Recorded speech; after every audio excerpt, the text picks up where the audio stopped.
Welcome to the Manuchehri podcast.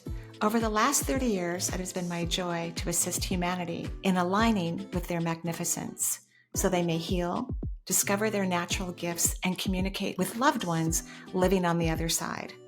May you also experience delight while we dance in the powerful, intuitive world of energy. Let's get going. Welcome to our Energy Meets the Divine.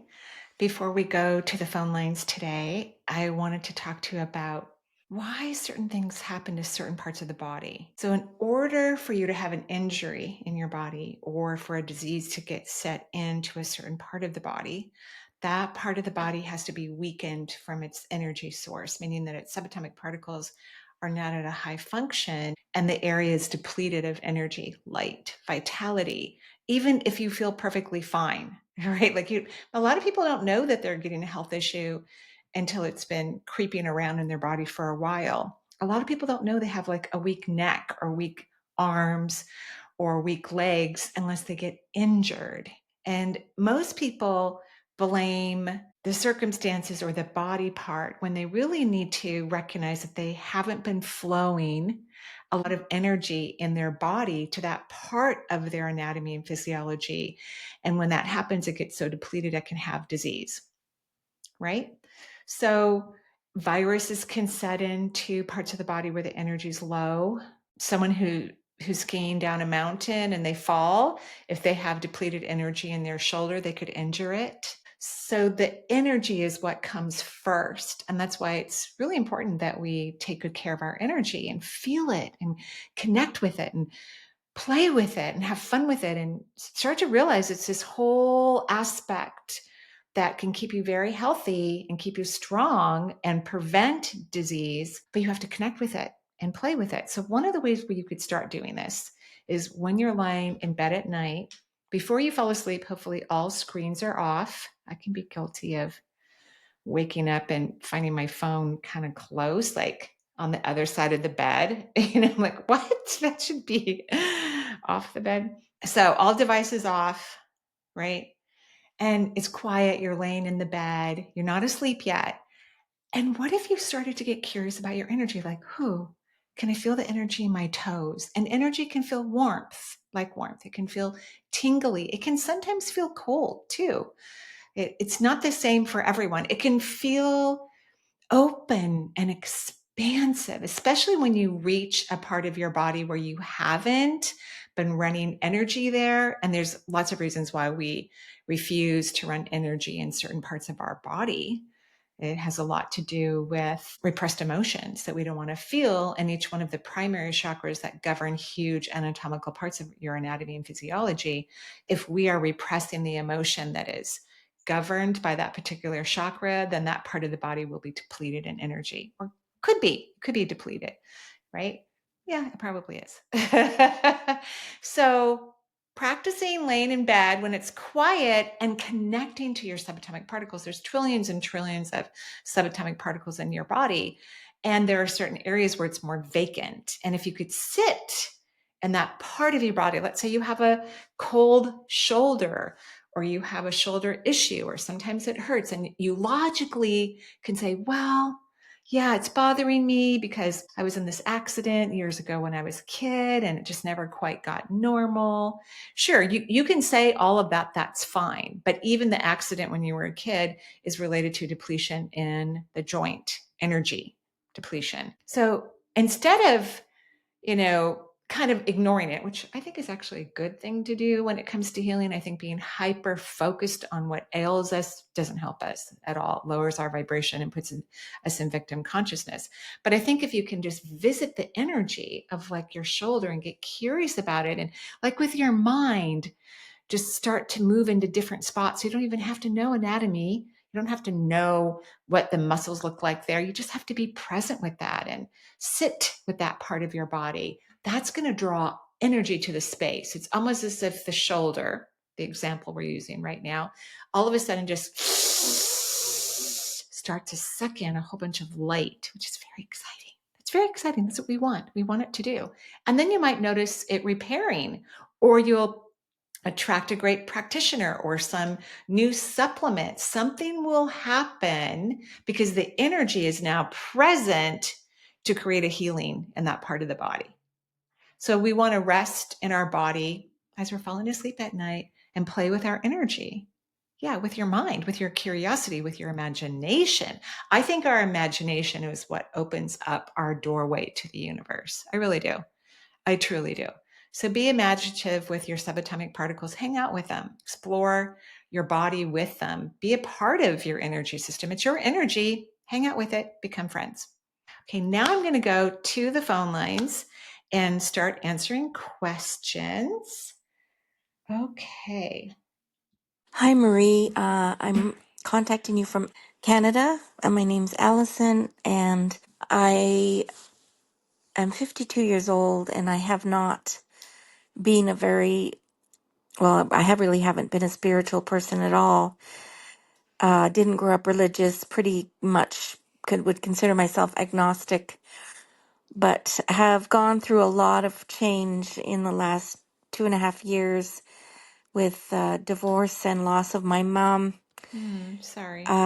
And then this past fall, in fall of 2024, I think the biggest thing was the orbs that started to Oh, show up right. over New Jersey and I Right. guess around the world, at least online, started me questioning and looking and seeking. And it's now March of 2025, and there's just so much being talked about. And I'm diving into all of it and I'm trying to make sense of it. And I feel like uh, just things are coming together. I watched Mm-hmm. your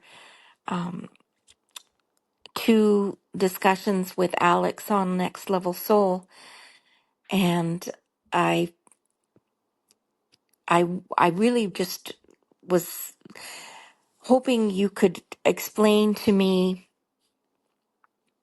how I can get closer and closer to actually knowing Mm. and believing Mm. that this is all real versus just thinking, wow, wouldn't this be amazing? I just wondered if you had any advice on that because it all sounds like the perfect answer to what I'd always Right? wondered my whole Yeah. life, which is, I'm just not a religious person and I believe in, I grew up in the 80s, so I believe in Science. um, you know, uh, Darwin's theory of evolution, da da da. But I still never understood. Okay, well, but where did we come from? Like, why are we floating around on this rock in space? And now all this information that I'm being told, well, from a non-religious perspective, it makes a lot more sense to me. And I want to get to a place where I can not feel like I'm like kind of tricking myself into believing in something. Mm-hmm. Anyway, I don't know if that made any Makes sense, sense. but Yeah. Makes sense. I would just love to keep pursuing um, this avenue of knowledge and knowing Great. because life doesn't really make sense, really, other than, well, this concept makes so much sense, and I guess it's just like, why can't I just Accept accept it. that that is Yeah. the truth? Yeah. This is the truth. Yeah. I hope that makes sense. Thank you for Mhm. your time. Hi, Alison. And I'm so glad that you've having these orb experiences. What happens to individuals is it's not like these orbs are brand new. It's not like they just all of a sudden appeared out of nowhere. It's just that your consciousness has shifted. You've elevated your vibration and your frequency. I don't think spirituality or energy, you can call it energy. And I think science proves spirituality. I think quantum physics in particular proves the divine plan and our connection to the multisensory world. But none of these things are new. Your energy has elevated. Your personal awareness has changed for some reason. Could be astrological, could be something happened in your life. Your mom passed. I think that was something that you said, right? So sometimes grief can awaken us. And so now you're starting to observe things that have already been there. They're already part of the earth realm experience, but you just didn't notice them before. So it's not like all these things are happening and there's this quickening effect. In some ways, there is a quickening effect in the human consciousness because more and more people are having spiritual experiences, which really means to me they're having energetic experiences. And the reason why you're not convinced yet, and that's okay, you're in a fun spot. I wish everyone would look at wherever they are, they're in a fun spot because it's really about the journey. It's not about getting to the arrival part of what you're wanting to believe it all, right? I mean, that is lovely, but then you're going to want to know more and you're going to want to experience more. There'll always be another journey that you're going through. The journey is the coolest part. It's the funnest part.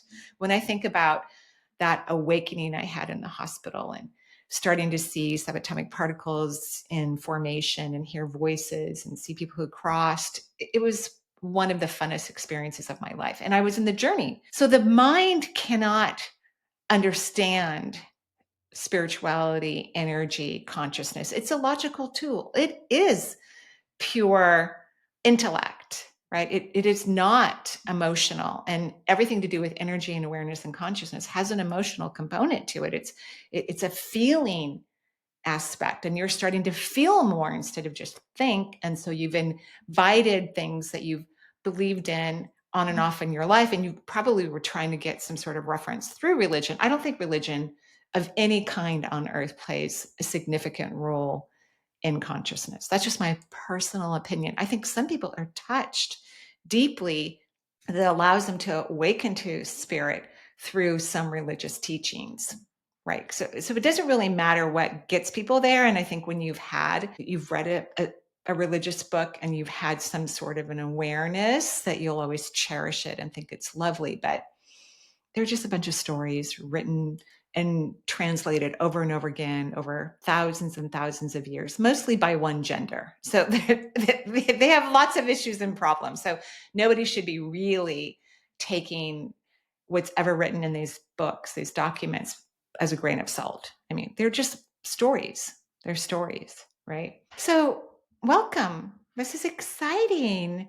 I think what's going to help you feel that it's real is stop trying to have your brain convinced that this is real. Your brain will never understand intuition. It will never understand energy. It's a logical tool, so it's not going to get it. You want to be present in your body and be in the feeling aspect of it, not the mental, intellectual portion of it. It will never make sense. Intuition does not make sense.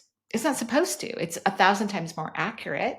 It has solutions that go beyond what we offer on Earth right now in terms of logic and mental concepts, which is lovely. We need both. We live in a third dimensional space. We have gravity. We need food. And so there's a combination in many areas of our life of logic and intuition. But intuition will always win out and have the best solutions to everything. So what I would do, instead of trying to prove this is real, I would enjoy the ride. I would sit in my body. So sit in your body, have fun with this. Let yourself be free, because it's like you're holding yourself back and not letting yourself be completely free. Your mother just gave me a thumbs up. So she really likes this concept of freedom, which she probably didn't allow herself either when she was in physical form. Freedom to choose, freedom to have this experience, freedom to have that experience. Instead of a lot of humans, and I'm not saying this is you in particular, they hold themselves back by being in fear or thinking everything has to be perfect before they actually allow themselves to have an experience. So they don't get to have the full experience because they're like, well, it should have been here by now. Why didn't it happen yesterday? And I don't know. I got to see what other people say about this. Other people don't matter. That these experiences are highly personal. They're meant to be highly personal because it's you who's evolving for yourself here on planet Earth.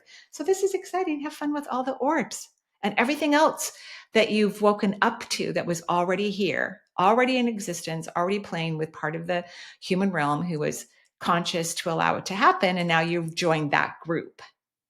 Yeah, it's very exciting. Congratulations. Hello, my name is Carissa, and thank you for taking my question. I'd like to know what advice you may have for people who are really strongly called to open their gifts, their psychic capacities, their clairs, so to speak, and are looking for guidance, but who may be unable to afford the classes that many Okay. of the really awesome psychics and mediums out there, such as yourself, are offering. The mentors that I had previously in my spiritual journey for many years were older women and have now passed on beyond the veil. And I'm really having a difficult time finding someone that I feel intuitively that I can trust, someone that is competent, but also someone that I can afford. So perhaps what would be the best way for someone to go about really engaging with their growth process if they're not currently in a financial situation to pay for courses or lots of sessions? Thanks so much for considering my question. Bye. You're welcome, Carissa.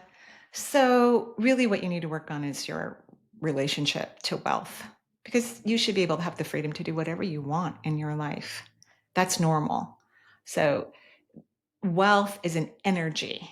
And when we aren't vibrating, it's a high frequency energy. Trust is a high frequency energy. Intuition is a high frequency energy. We're meant to be financially free, all of us.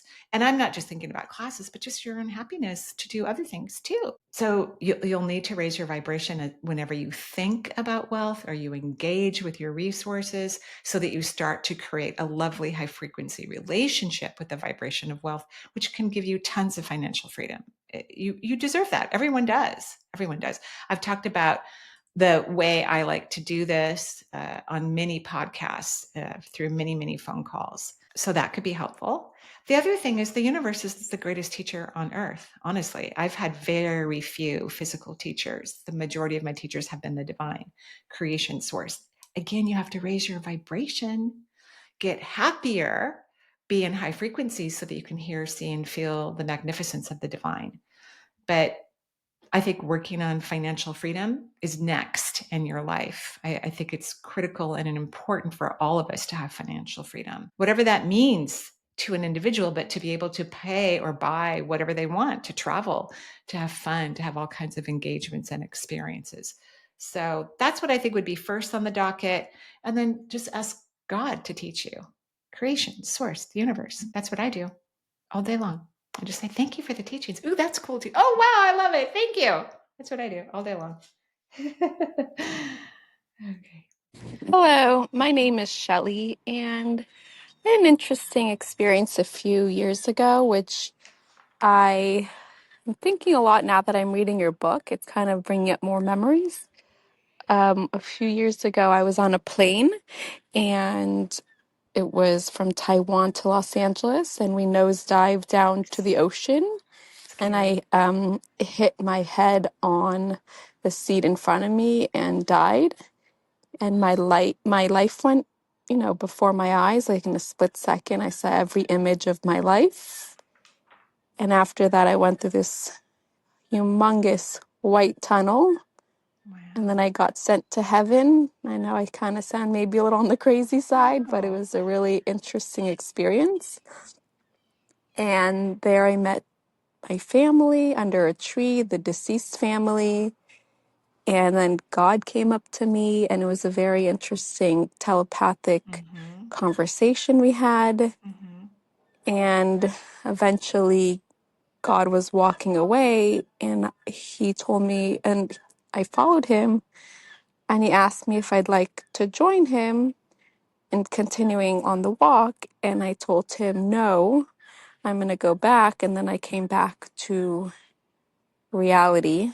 Um, And after that experience, I've kind of, every senses that I have kind of heightened, Yeah. and I became like insanely intuitive. Um, I'm being guided all the time. If I close my eyes, God appears. Mm-hmm.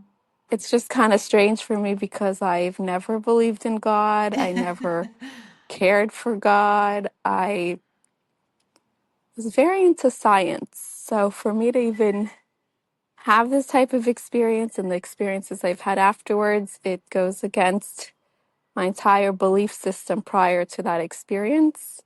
So reading the book, a lot of memories are coming up from that experience, and I guess answers of what is going on, because I never really did research about it. Anyways, I just wanted to share my experience, that it was Thank you. very life-changing and very life-altering, and because of your book, I remembered, and it was honestly the scariest time at some moments before the nosedive, Yeah, because I do remember that experience, but then it also was a relief when I beautiful. got over the fear. So this book is reminding me both the fear and the relief and the calmness and peace in the aftermath. Cool. Thank you, Shelley, for sharing your near-death experience, because that's what happened. And you ordered this. You ordered this experience. We have 5 exit routes when we reincarnate. We have one that we hope we choose if certain things are, brought to our experience that we adapt to or learn from, then we'll take this one particular route. And that route could be the day we were born. It could be when we're 105 or any time in between. Souls don't care about chronological age. It means nothing to them. They don't think of death as death like we do while we're in physical form. To them, it's just, oh, I'm going to move from this dimension to a next dimension. That's really how souls look at leaving the physical form. That's how they look at it. So you obviously entered one of the other 4 exit routes, and you ordered this. You wanted to have this awakening at this time in your life. It was important for you. And people don't have to have near-death experiences to have awakenings. You can work on your consciousness, meditate, get happy, raise one's vibration, and that gets us to that same place, because psychics don't always have near-death experiences. I certainly did not, but yet I had an awakening, if you will, because I was so happy. I was in such bliss while I was working as a nurse in the hospital. And I had had intuitive experiences, a few in my life, significant ones, but it just, from the moment that I started to work on the oncology floor, and I'd already worked in the hospital for a year prior to transferring there, my intuition turned on and stayed on. Pretty much from the moment that I moved into that area of the hospital. So yeah, this is exciting for you. I'm so happy for you. It's incredible. And when we do have these experiences, these normal, healthy, multisensory experiences, they are helping the rest of humanity to have these experiences too. And you feel more bliss than you did prior to this experience. And you also got to witness what it's like for anyone who's about to leave their body, that there may be fear involved, but then there's joy and freedom and happiness and calm for everyone, regardless of the circumstances, even if someone's human form is screaming out for help, because the body will have its own reaction. But what the internal concept that's happening with the human that's getting ready to move its energy to another reality is bliss, like what you described. And it's calm. You get to go talk to God or archangels or whoever. Intuitives get to do the very same thing, no matter what dimension we live in. And we're all meant to be intuitive, at least for our own personal lives. That's exciting. Thank you for sharing. I love it. Thank you. Hello, Marie. This is Maria calling from the Midwest. So the question today is about my son. He was adopted at birth from a drug addict birth mother. Mm-hmm. And contrary to the opinion of the doctors, he ended up being an amazing, healthy, handsome, kind, and smart young man. Today, he is 20 years old.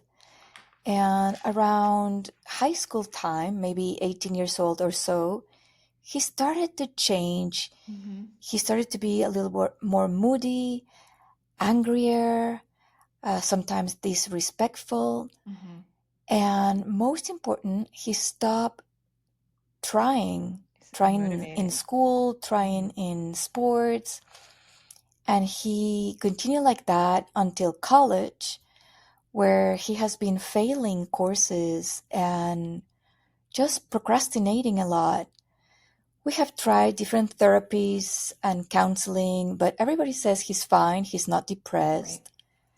Right. And we as parents have taken away privileges, but he doesn't seem bothered by that. No. I even took him to a shaman, And the shaman said that he had amazing healing abilities, but he is not interested in any of that. In Not fact, now. the Not shaman now. said that he was angry because he didn't want to be in this world. Maybe. So we are confused. We don't know what else to try. We just feel so sad to see him kind of living in this world of apathy, knowing that he has incredible talents and he's incredibly smart, and that he could do better.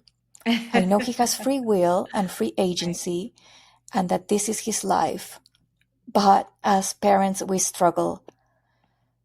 So I wonder if you could read his energy and if you could give us some insights on how to improve his life and also how to act as parents. Yeah. Thank you so much, and God bless you. Bless you too, Maria. That's very sweet. So, a couple things. He's heard the story of his birth, and it kind of gave him a little wounded victimization kind of energy. Not that we should hold things back, but both you and your husband are extremely empathetic, and you've over nurtured this child. You have. And of course, he's not giving you any reason to set a lot of boundaries historically, but now he has. And I think sometimes overly empathetic parents need to have a lot of ground rules. Even if their kids never need them, you have to have rules. Like he doesn't get to go to college if he's failing programs. I'm sure you two are paying for it. So he doesn't get to go to college. He does not. He needs to go get a job. He needs to start paying rent at home, and that includes utilities and food. He needs a wake-up call. And he doesn't need to feel victimized. I think you should start. I'm not saying you did this on purpose, by the way. You're just both very empathetic people and like, oh, kind of a thing. And then over nurturing and over giving and not having any ground rules. I had a lot of rules for my kids. They didn't really need all of those rules, but I just had a lot of boundaries because several of my siblings had very difficult times moving into their adulthood. So I made a lot of rules for my kids. Luckily, I didn't have to use them. Luckily.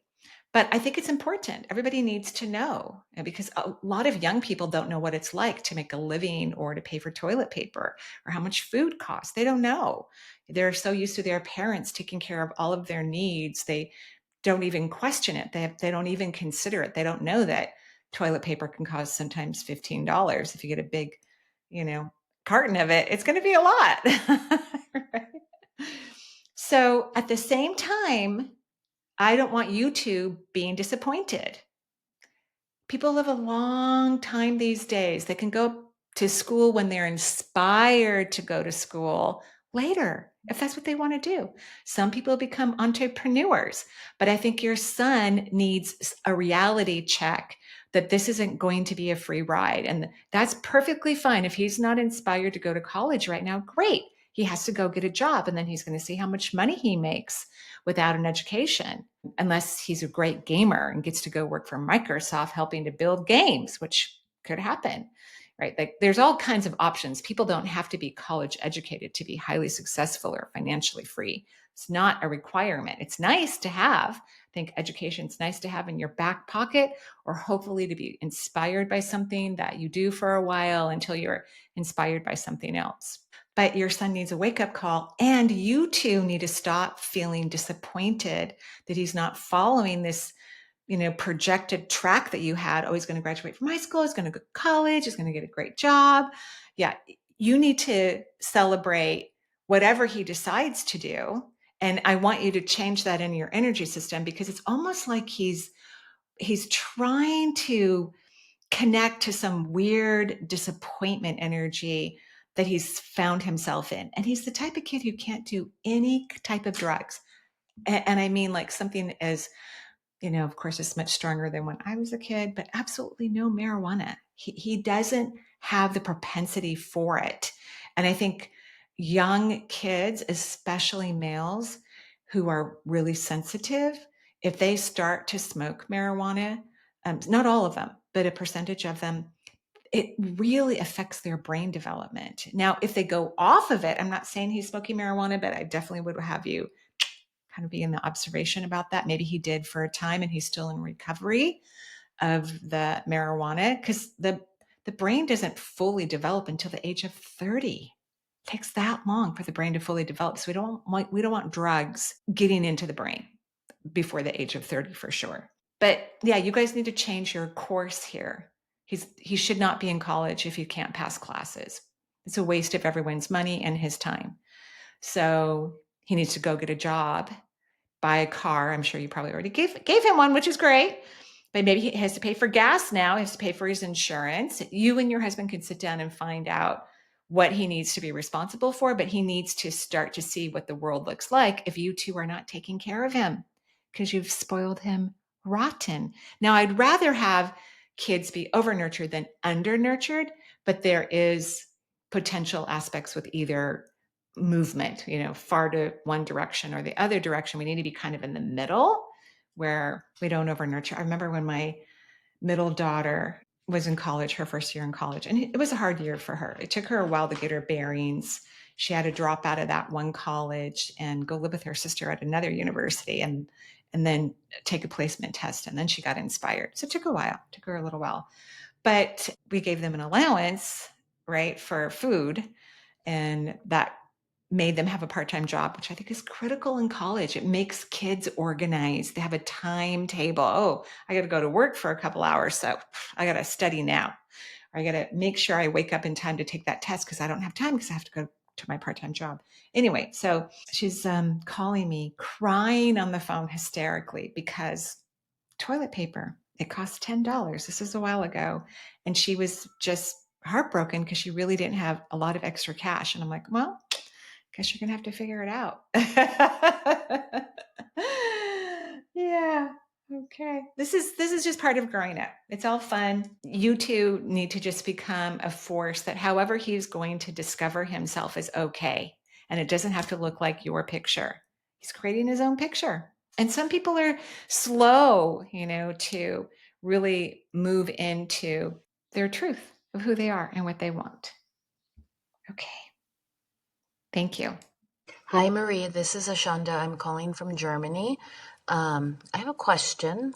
My question is, I lost partial hearing about a year ago, and I just wanted to see if you had any insight as to why that could be. It's my left ear, and I, of course, have been through doctors, and they actually have no reason why. The only feedback I got was that it sometimes just happens. They have no reason why, and I'm just one of the lucky person, I guess I should say. So I just wanted to see if you had any insight as to why I have lost partial hearing on in my left ear. Yes. Thank you for your time. You're welcome. Bye-bye. I'm glad it's only partial hearing. I would do some near infrared and red light therapy. And if you haven't had your hormones checked, I would have them checked, because I think they have a lot to do with our whole immune system. And then if you have some depletion in your hormones or unnecessary elevation and you need to have some sort of medication for it, make sure it's compounded bioidentical hormones and not pellets if you need testosterone. I'm not a fan of pellets. I've never said that before because I always thought it's just a few people who take pellets. I had never even heard about them until a couple years ago, but I'm not a fan of pellets. So if you have to take testosterone, whether you're a man or a woman, please do not take pellets. I think it's too much of a dump of a hormone in the body. And I just don't think that's good. Okay, so a lot of times what tricks the body earlier or later, like some people get type 1 diabetes as adults, and it's usually in a child onset disease, like they're born with a pancreas that doesn't have all the islets of Langerhorn in there that help release insulin into the body, which delivers sugar to, through the cells, which is great. And so what happens if an adult becomes a type 1 diabetic, it's usually from a virus that got into the pancreas and wiped out some of the cells. So that could have happened into your hearing, like a virus got in there and created some sort of problem.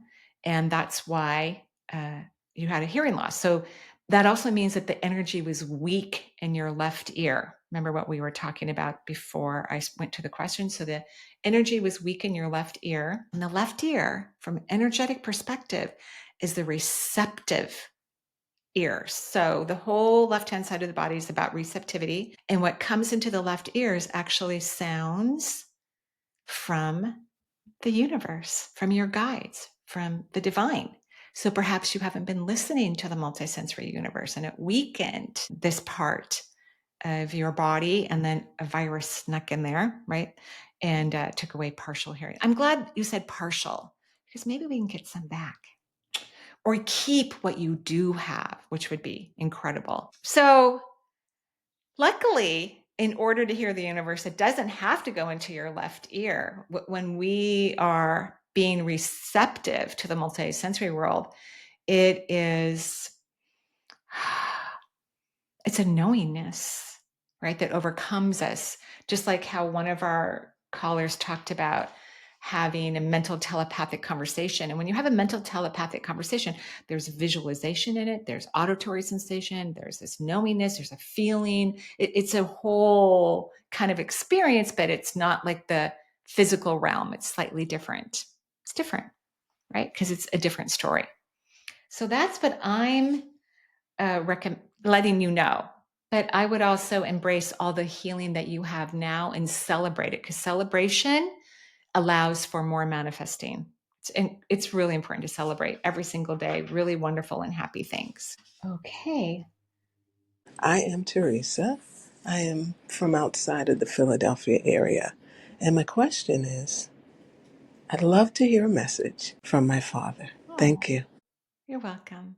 Your dad's kind of a hoot because he, has this male energy, strong male energy. But what he loves about the other side is that he can really embrace his feminine energy, because he liked that part of himself too, but he didn't always feel secure in that energy. So he goes, I know this sounds ridiculous, but I'm reparenting you from a new vibration. He goes, I'm not complaining about the old way that I did it. I'm not putting myself under the bus. He goes, I just want to be really free to get to a point where on so many levels that you are deeply loved by me, not for any important reason, but for all the reasons, like he just loves you, adores you, and cherishes you. So what your dad does, he stands in your auric field, sometimes the fourth layer, sometimes the fifth, sometimes the third. And he whispers sweet nothings to you and treats you kind of like you're a toddler in terms of, oh, cutie, and oh, you did such a good job today. Like really parents are supposed to be cheerleaders to children. That's what they're supposed to do. And that's what your dad's doing from the heavens. And he has all these beautiful, like really deep blood red roses all laid on the fourth layer of your auric field. They're for you. He's giving them to you.